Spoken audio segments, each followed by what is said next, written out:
So I haven't really shared this with anybody. Very, very few people. Facebook friends, mainly family. Last year I totaled my truck. I had a 2011 Chevy Silverado. It was a very nice vehicle. It really was. It was still snowing outside, December 29th, of course. There was still ice on the roads. It was right after the last snowstorm we had, as a matter of fact. It was on a Saturday, and this was on Tuesday. So it wasn't too bad, like driving condition, but the ice was enough. And anyway, needless to say, right front tire got off the road and got into some bad he got off the pavement, got into snowdrift, and it drug me right into the bank. When I say that I totaled my truck,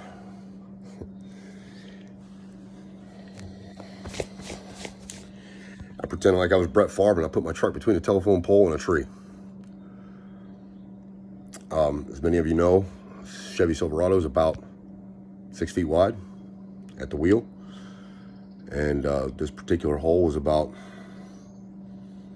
5'3", 5 foot.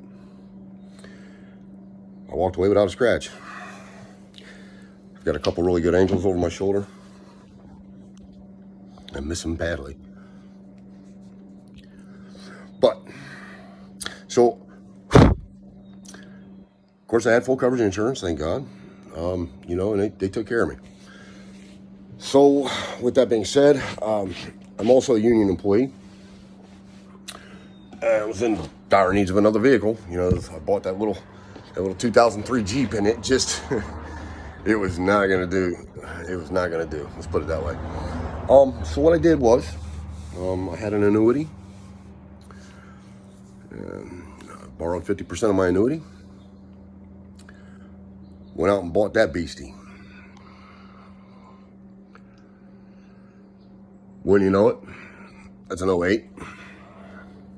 Slightly better shape than my other Silverado was. Not when I first bought it, of course, but but when you know it, I'm having the same exact issue with this one as I was with the other one. This stupid ass Stabilitrak. There's a lot of guys online, man, that are getting these random misfires on one cylinder and one cylinder alone. Like it's never like a random misfire. It's always one cylinder. It's either 1, 4, 6, or 7. Mine just happens to be 4. So I did some research. I got to Googling around, and buddy, let me tell you, I found a lot of things. I replaced the coils. I put all 8 brand spanking new coils on there. Replaced the plugs and wires. Replaced the O2 sensors. Replaced the map sensor. Replaced the mass airflow sensor. Replaced the throttle position sensor. Let's see, what else did I do? Quite a bit more. So we're not even close to the creme de la creme yet. And the more research I did, the more digging I did, it was always something to do with that stupid cylinder. Either, I put a fuel injector in for number 4, just in case. I don't know. I'm not a mechanic, so, like something pops up, code pops up, I go down the path of least resistance. And in my case, sorry about that. In my case, the path of least resistance was the smaller of all of the sensors. It just made sense. Well, then I found this guy, and let me tell you, I don't know how to add all this crap in there in your YouTube channel and everything else. I don't know how to, point up here and the shit pops up. Whatever. I don't get into that software shit. What I do get into is people who know their shit. And I found this guy. And I found him after I did all this.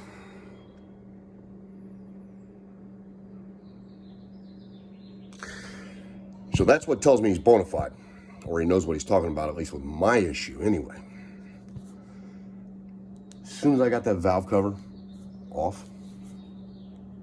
I touched number 4 rocker, and it just dropped. I was like, now this motherfucking shit. Because I had just told my brother and my buddy up the hill here, I bet I dropped a valve. I bet I dropped a valve. I know what a drop valve sounds like.